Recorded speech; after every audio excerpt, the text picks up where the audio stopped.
Just takes a second. Right, we're live. Assalamu alaikum and hello everybody that's watching. So I'm with these two guys in Ghana at the moment. We're doing some work with water wells and with schools and education along those lines. And we were just talking, and I thought, you know what, there's a lot of people out there that know who these guys are, but don't know them the way that I know them, and I think that that's a big shame. So I thought, let's do a live stream and let's ask them some questions that, well, you guys might want to ask, and then I've got a few that I'm just gonna throw in as well. So if any, how are you finding Ghana so far? Well, obviously, before we start, we've got a product placement here, so I just want to, big up Salam. What is Salam? Salam stands for Sharing Affection, Love and Mercy. So this is our organisation. We started with our teachers, Hijab, myself. It's an organisation where we put our forces together to share affection, love and the mercy of Islam. So that's what it's about. What's Salam doing on a charity trip with Human Relief Foundation? Well, we're trying to work together. Obviously, Human Relief Foundation came and said, you guys are big, we need help, we need support, how we're going to do this, help us, give us direction. And we thought, these are problems of religion, we can't just let them be like that. After we see him crying and begging me, in other words, I had to throw a few pennies at him. No, we're just working together, inshallah. Anyway, we're trying to do things together where through Human Relief Foundation, some schools are being built. And obviously, as Salam, our job is to deconstruct false narratives and reconstruct pure minds. So what that means is basically, a lot of people have a diluted way of looking at Islam. So they have these glasses that are a bit foggy. So they can't see Islam for what it really is. So we're here to deconstruct that, get rid of all that fog so they can see clearly with a purer mind. So this is what Salam is about, in a nutshell. It's dawah, it's general dawah what we do, but also we concentrate heavily on the Muslims more, because like one of our teachers said, what's the point trying to gain profit when you're losing capital? So we're trying to sustain that capital, while other organisations, dawah organisations like IRA, mashallah, who are doing dawah, and a lot of people come to Islam. So this is what we're kind of doing here. It's our first time in Ghana. So far it's going good, alhamdulillah. Now, you've come with me before to Bangladesh, and we actually got caught in a cyclone.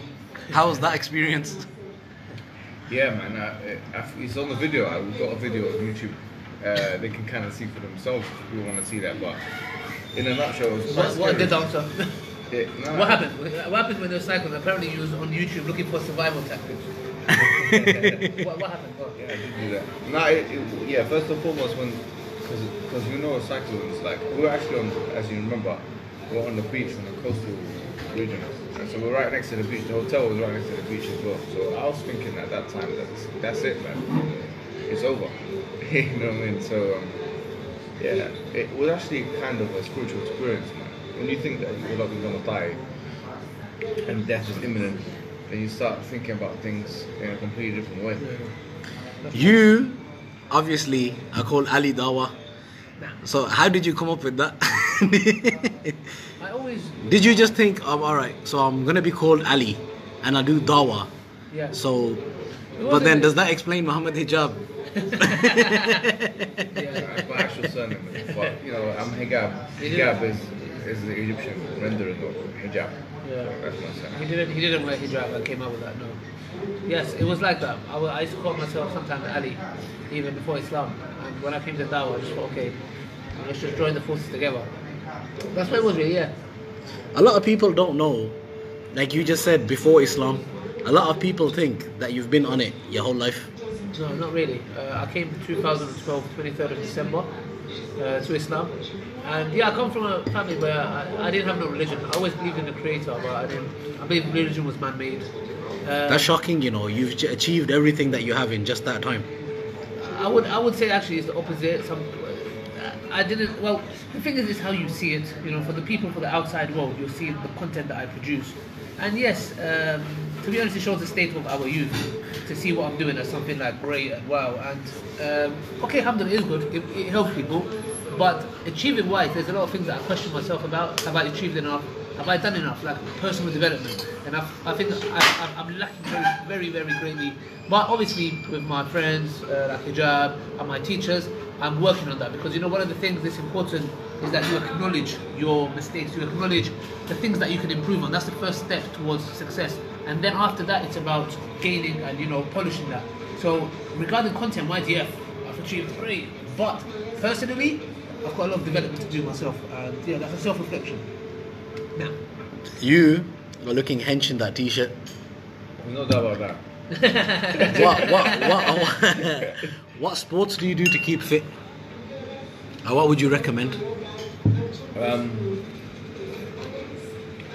I started off when I was younger. I started off when I was like quite young. I started doing weights and these things. And when I got a little bit older, I started doing boxing, amateur boxing. I realized that afterwards there was a whole discussion when I got more and more religious about hitting the face and these things. So I continued doing the boxing training. I was an ABA carded boxer. Like ABA is called the Amateur Boxing Association. So I didn't continue doing that.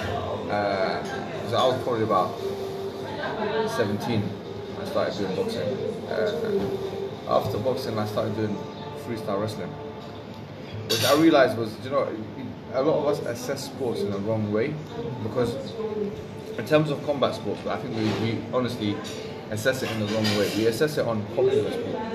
Popular sport is not necessarily effective sport. So the most popular combat sport is boxing in the Western world. In the Western world, it's the most popular combat sport that I know of. But it's certainly not the most effective. And that's almost... I'll tell you how I came to that conclusion, both theoretically and practically in my own experience. So anyways, after the boxing experience, I went and did wrestling, freestyle wrestling. And there was a club, central London, of Iranian people that were doing, because Iran, it's a national sport in Iran, freestyle wrestling. And the first time I went there was some really like short men and stuff like that were just handling me like in a very bad way, putting me down and this and that, because they were very well trained. So I thought, what is this? And I thought, for me it was a paradigm shift.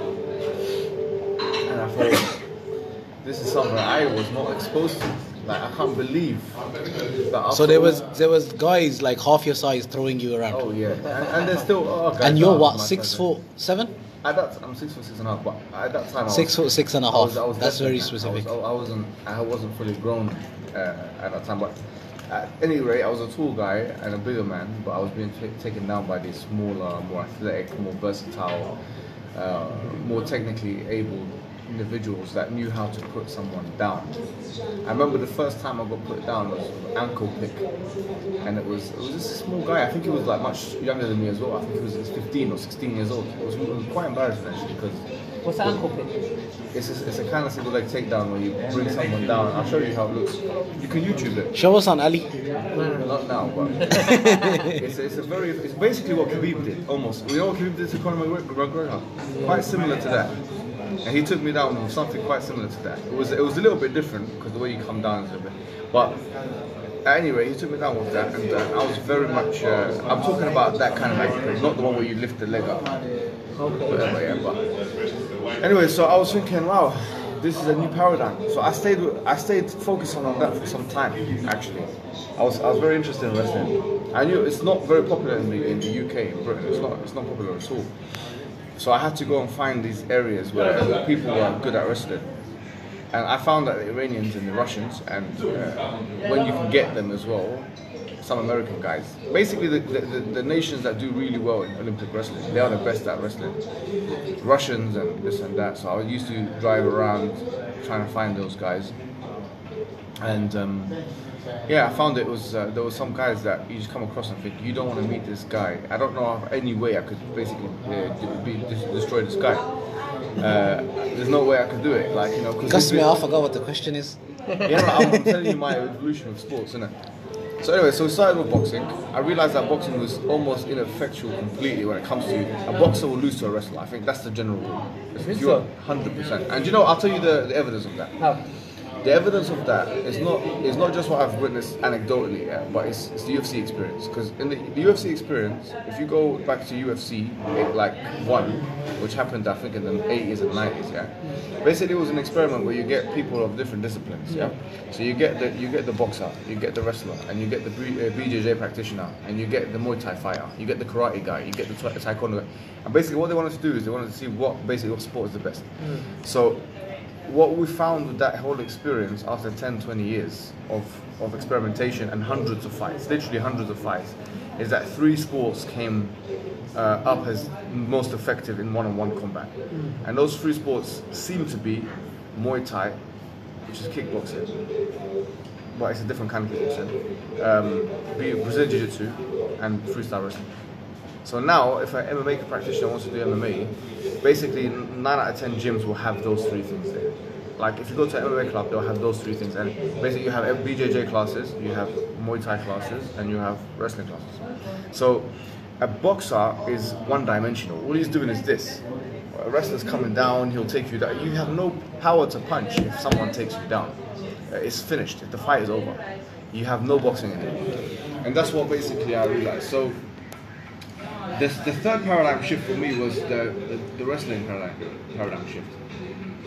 Because I realized that a wrestler is used to certain movements, like for example single leg takedowns, double leg takedowns. There's 3 or 4 major things that a wrestler has to learn, yeah? Single leg takedown, double leg takedowns, and a series of body locks that they can do as well. We're talking about freestyle wrestling. These are the main things in terms of offensives that every wrestler's got to learn. Yeah, it's quite basic actually, but there are different variations of it. There's like a multiplicity of different variations of those 3 kinds of offensive, yeah? Anyway, so I used to wrestle with people, and okay, I was successful, unsuccessful, depending on who I used to wrestle with. But when it came to BJJ, it was completely different paradigm. I used to come in with, for example, a single leg takedown, and then someone come and get me into a Kimura trap. So now they're using BJJ against me. Or I used to take the guy down, and he's happy to be taken down. You know, because he can put me into a triangle, or he can put me into, he likes being in guard, and then he can start working off his back. So the third paradigm shift for me was obviously the grappling game. I realized that was very, very important. So basically, in a nutshell, I was just going through my own kind of evolution, and I went through everything. You really did go through everything. And I didn't perfect any of those things, but I just found them interesting, basically. And a topic that he touched on. And now we're done. What did you think about Khabib versus McGregor? And more so the lead up to it, the events in the lead up to it. Was there a lesson in it? There was a lesson, yeah. They don't talk too much. That's my first lesson. Alcohol is haram. Second lesson. Don't promote your alcohol on stage. Yeah, it was, look, we did watch it. And to be honest, obviously we avoided the best out of it. Mashallah. But, you know, again, it's the sports itself, you know, we're not giving it a verdict, but, you know, it was good, you know, he deserved it in a few simple words. He deserved it, you know, he was very gobby, he was getting personal, he was bringing religion into it, he was mocking him, or you're backwarded, stuff like that, you know, so he deserved it. Even, I think the Irish people acknowledged that he deserved it. So, yeah, it was good, man, you know. Yeah. We got a question. Somebody's asking, can you advise how to guide teenagers and other young children towards their deen when they are consumed with so much fitna around them in schools and other surroundings? Some just retaliate. We just kind of covered one great way you can do that. And it's not just the Muslim kids, it's actually a non-Muslim as well. Sports. And I think sports is a really great outlet, especially in the age of social media and television. Yeah. With drugs and these things, whereas all that stuff has become very freely accessible. I think someone has to find benefit in doing something productive. If you want me to summarize it in one word, young people have to find benefit in doing something productive. So whether that's learning martial arts, which I've kind of touched upon now, or getting involved in things which are like not necessarily physical. Could be reading certain things or after school things or whatever it may be. Or like volunteering at HRF. Volunteering. Why not? Yeah, doing things where you find benefit and being productive. Because if you find benefit and being productive and you get rewarded for it, as a young person, you'll continue doing it. What sports do you do? Yeah, and it depends. It depends my opponent, who my opponent is. I've done a bit of like boxing. I've never done it on a professional level. I've just done it for like fitness, a bit of bodybuilding before. But yeah, my sports is great. You know, for mental health as well. I've realised a lot of people when I started the gym recently back again, and I will speak to a lot of people, and a lot of them suffer from mental health problems. And it's a way out. You know, some people think, okay, you know, if you're praying and you're doing this, you know, you will never have a mental health problem. I don't think that's true. Yes, because there's a variety of factors that's going on. You know what I'm trying to say? So that's really important. So yeah, doing fitness is really important, but also I think when you're teaching your kids about religion, the kids are clever. If they don't see you practicing it, or you're not practicing what you preach, you need to understand something. Kids, they're not stupid. They're thinking, okay, you're telling me to do this. If this is something so great where you're saying fear Allah, Allah's this, Allah's that, he's looking and thinking all the things you're telling me. If you fear Allah, you're telling me to fear Allah so much, why don't you fear Him? Look at what you're doing. You're telling me fear Allah. If you really believed in what you're telling me to do, you would apply it in your life. So as parents, if you're not doing that for your children, then what do you expect? Because we think like this temporary solution, like, you know, like addicts. Yeah, we send them to the madrasa. Yeah, okay, and then I've done my job. Oh, I'm such an amazing parent. No, I'm sorry. Sending them to madrasas is not a solution. It's good, alhamdulillah, it's good, but it's not a permanent solution. Give them the basics and the fundamentals of Islam, because that's going to be with them forever, no matter what journey they go in life. When they come to one way, you know, a dead end, they're gonna. If there's one thing they're gonna turn back to, is that. So that's why it's really important for us to make our youngsters understand that. And this is what we do at Salah. We want the youth to love Islam. Let Islam play a role. Like, you know, people may look at us and think we're like boring, we don't care. We're not boring people. We like to have fun. You know, we mess around, we joke around. If you saw us in real life, you think these guys are joking. You think these guys, what they're on camera. Some of them think that, right? Yeah. You think these guys are like probably like comedians. Like we're funny. Like, we joke around, we mess around. You know, we play fight sometimes. You get what I'm trying to say? Yani, be it whatever. Look, we're about this life. You know, but the thing is, we just say, you know what, look, when it's Salah time, brother, I'm going to pray with Salah. When it's time to read Quran, I'm going to read my Quran. When it's time to do my dhikr, I'm going to do my dhikr. I'm going to work my life around Islam, not work Islam around my life. Do you get it? So it's priority check. It's just simple. This is my religion. This is what I do. Be it work, whatever it is, it's going to revolve around my Salah. Now, we know sometimes it's hard, and there is some people who give like fatwa, learning side. Oh no, you can't do this, you can't do that. Look, go to the people of knowledge, real people of knowledge, inshallah. And the religion didn't come to make your life hard. It came to make your life easy. And for us to do that, we need to understand the true essence of Islam. You know, but I believe in current times, the religion they've made the religion become very superficial. Yeah, the religion to people is a phone and a topi and, you know, a few books behind you and a few yanis. This is what's become the religion. We have youngsters where they're looking and thinking and they're learning from that. That's not what Islam is about, you know. There's more to Islam, you know. So yeah, it's just your journey, you know. In your journey, you're gonna find out. Your life experience is gonna teach you a lot. That's what it is, yeah. And this is what I would say. And obviously, you know, we try our best. Like Habib said, you know, he said, look, I need to watch what I do. I'm a public figure. I'm a role model. People watch. That's an amazing character. But sadly, a lot of people in the YouTube scene, wherever, they don't care. Like, wallahi, they don't care about themselves. They don't care about the people that watch them, and they lead them to things that are wrong, etc. Long story, anyways. I don't want to get into reputations here. Nah. What's the most shocking thing about Ghana so far? Yeah, spending time with you. Do you know Ghana is? Do you know what? It's funny you asked that question. I was just doing a mental kind of review in my head, and I think Ghana, not just right now, but Ghana is very similar to Bangladesh. I'm sorry to. Ghana is similar to Bangladesh. Yeah, very. In terms of weather, number one. If you think about it, if me and you both been to Bangladesh and Ghana, yeah. Yeah. The weather is very similar. Number one. Yeah. The landscape is incredibly similar. It's green and these things. and they're both developing countries. They both have like capitals which are quite big. Obviously, Bangladesh is bigger, much bigger in terms of population. Ghana is more developed in terms of. I believe it's more in terms of economy and stuff. Per capita, people are better off. But I would think so. Yeah, they are 100%. If you look at the numbers. But it's very similar. But it's two completely different cultures. One thing that kind of interestingly unites both cultures is Islam. Obviously, in Bangladesh you've got Hinduism as well, and in Ghana the majority are Christian. But when you see Ghanaian Muslims and you see Bangladeshi Muslims, there's a lot in common actually. It's quite interesting like that. Obviously the culture is different, like the food is different and the language is different, and the people are different. But the landscape and stuff, in terms of the country itself, is interestingly similar. So Ghana is basically Bangladesh. Tell us about, it was interesting watching you speak to Maxwell today at the airport. Yeah. So we met a guy, I'll let you tell, what happened with him? Well, I wasn't talking to him, so I don't know what you're talking about. John, you Maxwell?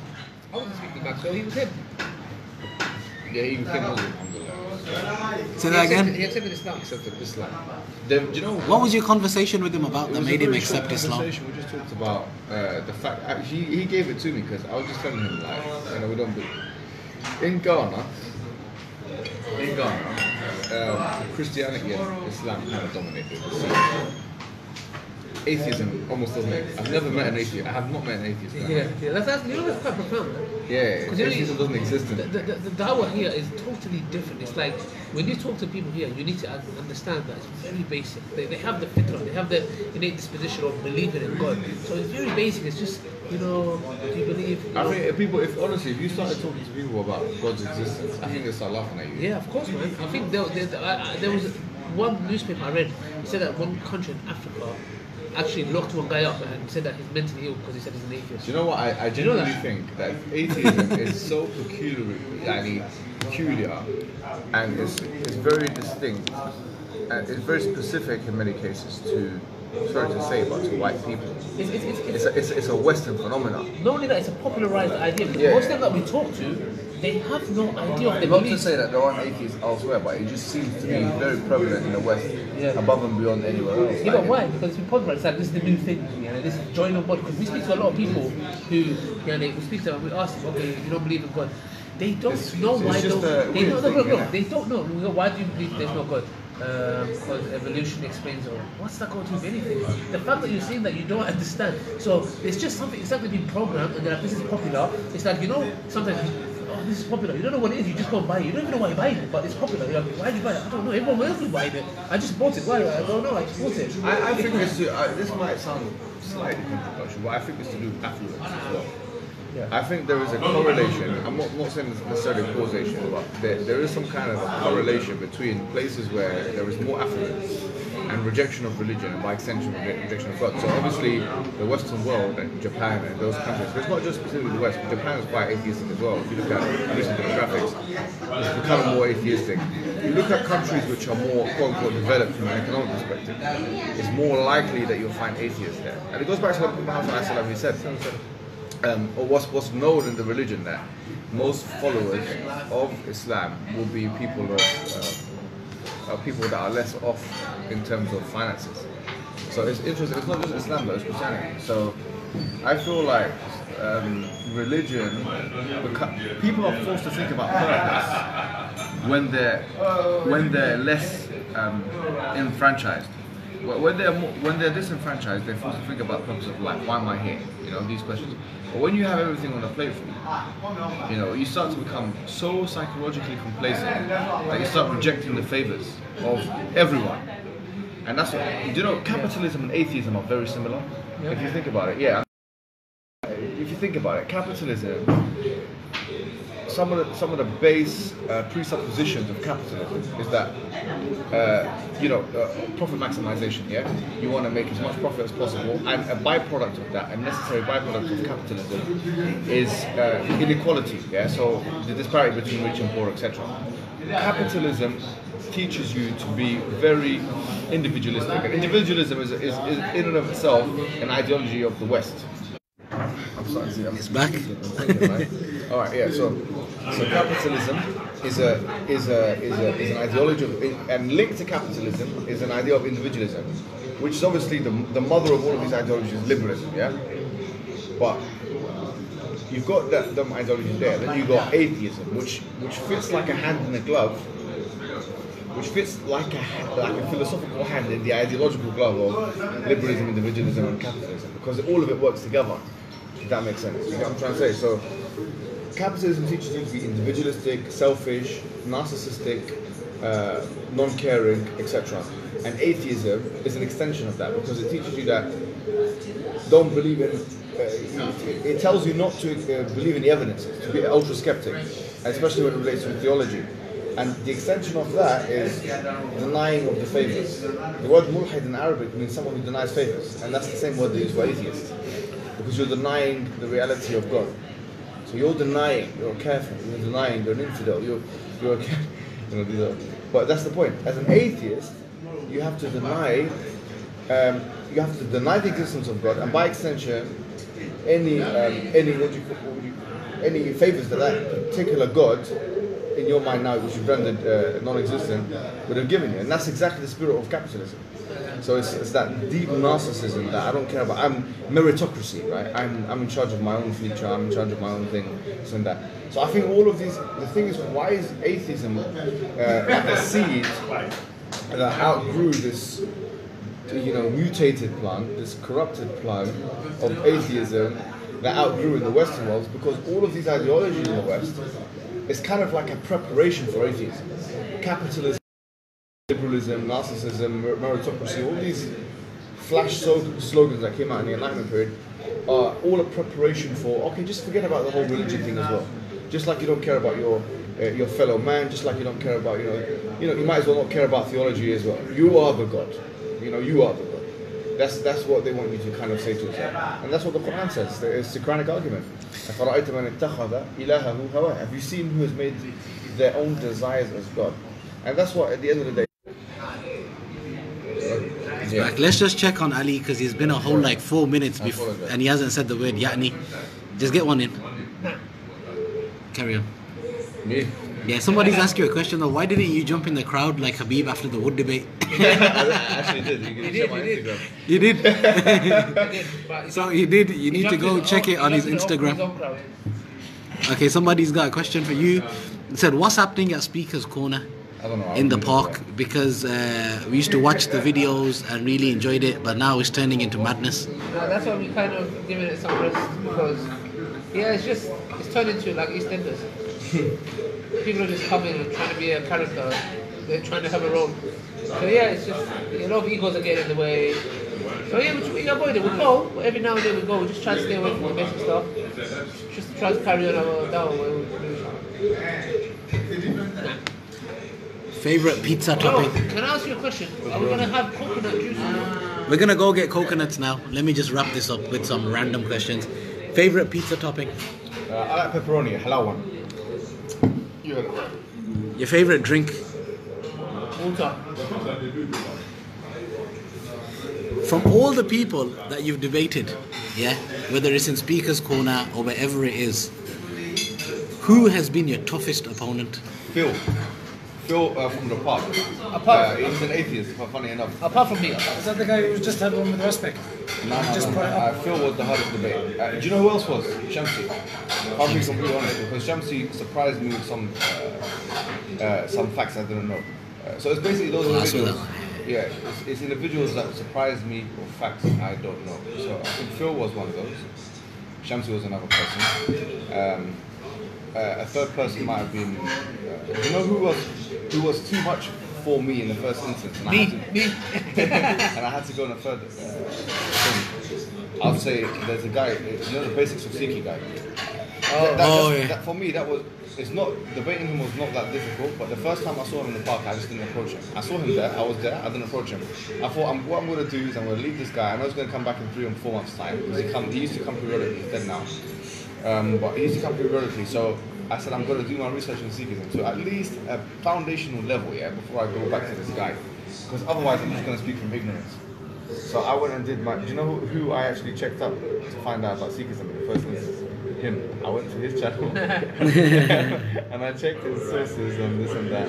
But I'm no on Eastern religions. I'm no expert. So anyone, basically, if I'm being honest, the only reason why it's seemingly the case that I win debates is because I speak the truth, and that truth doesn't come from me. It comes from the Quran. All I do is try and familiarize myself with Quranic arguments, which are made by Allah, made by God. So if I say it in an expressive enough way, people will understand, they'll believe, they'll accept. If I come across as weak in debates, it's because it's a lack of knowledge. So the lack of knowledge, I think, is exhibited. It's quite clear. There are certain aspects where I lack knowledge. I wouldn't go debate people. I've learned. You know, there were some private debates I had that I'm happy that never became public. For example, I'll give you a secret thing. I think I told you this before. Yeah. I don't know if I should say it, but okay, I'll tell you later. It's like a marriage documentary. When is the marriage documentary coming out? You know what this had to do with the marriage documentary? Yeah? This is actually exclusive. Is that He instead of doesn't have marriage documentary. It was just to get. It's coming out on Mohammed Hijab's channel. We got a plan. It's coming on my channel, inshallah. Yani, I got a code here. Alhamdulillah. Yeah. Okay, so basically, what I'm planning to do with the marriage documentary is this year. Instead of releasing it as one big 2-hour thing here, I'm breaking it down into segments. So I'm going to release it as parts. So you know, a bit like, you know, these Netflix series that's going on here. So it's going to be like, and I thought that's the best way. You know why? Because part one, then you will understand, like, well, this is what happened here. And then part two, it'll be a bit like, you know, part one will end with, you know, something shocking, be like going, and then boom, it ends, yeah, something like that. So I think that'll be not just exciting, because this is not just for entertainment, it's for you guys to learn. Because when I do the documentary, I'm going to get you guys at the beginning to get pen and paper, because the whole point behind it is my journey. You're going to learn from my experiences, but also we talk to a lot of people of knowledge about different aspects that I was faced with and looking for solutions to that. So it's going to be a journey of learning, inshallah, the fiqh behind marriage, what to look for, the halal way of getting to know somebody, etc, etc, etc. So you're going to learn a lot from this, inshallah, and my experiences and how I dealt with it. But the whole main aspect of the marriage documentary is my jihad, not jihad, striving to keep away from zina and to get married in a halal way. That's what the whole marriage documentary is about. Okay, and if you could pick one non-Muslim person and Do what? they become Muslim, Okay. so you know, who would it be? Who would it be? It has to be someone that would have a ripple effect. Donald Trump, man. Who? Donald Trump. No. Why? He's the most powerful man on the world, in the world. No, it's not, bro. He's the most- No. He still is an emblem of the most powerful, like, hegemonic No, power. actually, he'll cause look, not that I want everyone to accept Islam. But if he came to Islam, I think he'll cause a lot of problems in Islam. Like, not in Islam, but as a Muslim, he'll do really maybe silly things that tarnish the name of Islam. I would go who for would yours be? I would go for someone that's clever, that's intelligent, like someone that has done something really for the planet, like for the people. Like, let's say there's what's his name, the one who Apple, the one who passed away, Steve Jobs. People like him because they've done something meaningful in people's lives. People have remembered how they've made them feel, but be it through his phones or whatever it may be. You get it? So that will stick with them more. Donald Trump never. Like, no, inshallah, no, he would, but I'm saying that he was the last person.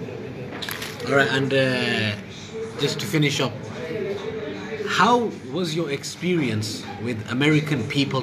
Not America, not America's government, but American people. Very good. I think it's good. New York is quite similar to London in a way. It's a bit more fast paced.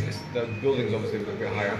To put it in perspective, I like looking at numbers in it. Like, people look at New York and they look at it as like a mega city, and it is a mega city, but it's a little bit deceptive. But I feel like people see Manhattan, which is what? It's 22 miles squared.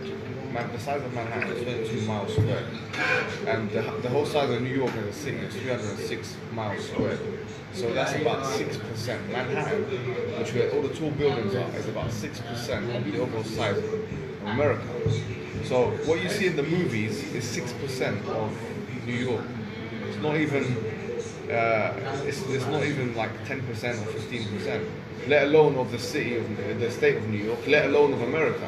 Because almost sometimes when you look at America, you look at those movies or whatever, and you think the whole of America's got those tall buildings like that. It's simply not the case. So, just to kind of put things in perspective, I think New York itself is quite similar to London in many ways. So the people of New York, a little bit more fast-paced, a little bit more. They've got a different culture there, you know. But a lot of the things that remain constant in big cities of the West are concurrent in New York. So, for example, like the same ideologies apply: liberalism, atheism. If you ask 10 New Yorkers what they believe and ask 10 Londoners what they believe, you'll get very similar results. What's the first thing you think of when you think of Birmingham? I don't know, man. Recently, a lot of people smashing each other's cars. Not me. No, I don't. Why would I think of you? I don't just think of you like Birmingham. I like Birmingham, bro. I actually really like Birmingham. Birmingham is nice, but it's there's madness going on. It's sad to see, man. There's a lot of fights and Muslims killing each other. We're gonna come there soon, Look, inshallah. Birmingham, I reckon, and this might sound a bit odd, but I think it's one of the best places for a Muslim to live in the Western world. You have no idea about Birmingham. My G. No, honestly, that's my. I'll give you my reason. Yeah. Right. Okay. First of all, the Muslim population there is steady and growing, and there's a lot of facilities for Muslims. Yeah. So, according to the census, I think there's some 22% Muslims in Birmingham, which that was a 2011 census. Now we're moving on to 2021 census. I'm predicting it's going to be 27%, 29%. On census data numbers, but it'll probably be more in real numbers because there's refugees and illegal immigrants, etc. So probably talk about 1/3 of the country, 1/3 of the city is Muslim. As a result of such a high number of Muslims, you have facilities for Muslims. You have facilities. Almost everywhere you go is going to be halal. I mean, you can tell me if I'm wrong here. Almost everywhere you're going to go is going to be halal.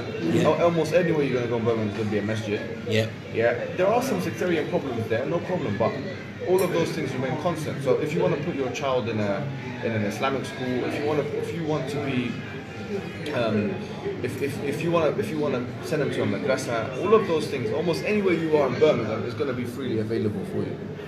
And the culture of Birmingham, you'd think you were in a Muslim country in some places, isn't it? So for someone as a practicing Muslim, I think Birmingham is an ideal choice in the Western world. London is number 2. I'll put it number 2 or number 3 in the list in the UK. But certainly in Birmingham, it's an incredible place to be. I think that when we go there, some of the facilities, it's almost made for Muslims now. Let me jump in on one of these facilities, yeah? Go on. Birmingham, they're about to build on Stratford Road the biggest mosque in Europe. Now, within 1 minute drive of that mosque, I think that there's about 25 other mosques. Within a 1 minute drive, there's at least minimum 25 other mosques, and they're about to build a super mosque. Is there a need for this? Okay, what's the purpose? Why are they doing it? Okay, why are they building this? I'm not going to say no. Actually, do you know why? Sorry to say, but when you talk about building masajid, some people have the view that we don't need to do it. Yeah, maybe we'll do it in another city, whatever. Yeah, that's a valid view. If there's an opportunity cost. Now, what do I mean by opportunity cost? Economics. An opportunity cost is an either or. So if I have £5, I either get chocolate or strawberries, and I can either get this or that. If there is no opportunity cost, then there is no reason to blame anyone for building a masjid, because they're following the sunnah of the Prophet. They might have disposable income. They might have it for them. It might be advantage for them. They want to get the reward what the Prophet ﷺ mentioned in the hadith. So unless there's an opportunity cost, in other words, unless there's either we build it here or we build it somewhere else where there's no masajid. Yeah, if it's proven that there is an opportunity cost, an economic opportunity cost, then maybe you can say, okay, you should have spent it here, it would have been more productive. But if someone's going to build a masjid, it's better building a club or a... but they don't have that either or. I'm going to build a club or a masjid.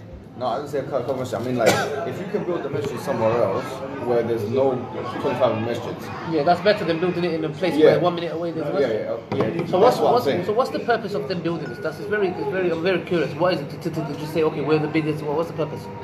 I don't know. Yeah, exactly. The experience is really important because sometimes building masajid is just like, you know, like some kind of a competition. But it's never a bad thing. No, I would never say it's a bad. I would never say it's bad. Of course, it's not a bad thing. But it's the issue is that, you know, you shouldn't waste your. Yeah, it's not waste as well. But No, it would never be a waste of money. Okay, no, but one second. If it's being built for some other reason, and What other reason? there's, I don't know, man. You know, people. Okay, we want to be the greatest. No. That's niyyahs is for the man and the. I know. But what's inshallah, if there's benefits from it, if there's 25 other mosques in a 1 minute radius, it's. I don't know, but obviously it's not a bad thing. We can never say it's a bad thing. I would say personally, if it. Well, I feel like, do you know what? Yeah, we're talking about. Look at the numbers once again. You said there's 25 of them masajid. Yeah, maybe it's and what's the radius? You didn't give me the exact numbers, but Like let's say half a mile. half a mile. All right. So here's the question: have you looked at the population numbers?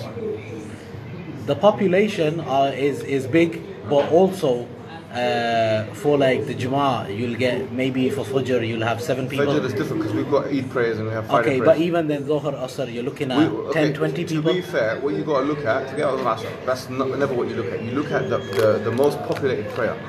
Now, as far as I'm aware, the most populated prayers are obviously Eid prayers, which we know that you guys have a record, a Guinness record on the... Personally, I think it's exaggerated. I don't think the numbers are anywhere What's the near. numbers?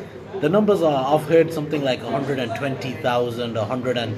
I don't think it's over 100. I don't think But it's even Birmingham over is 70. okay. So look, if we say there's 2.5 million people in Birmingham, yeah, Birmingham's not 2.5 million. It's about almost 1.5. according to the 2011 census, if I remember correctly, it's 2.2 million.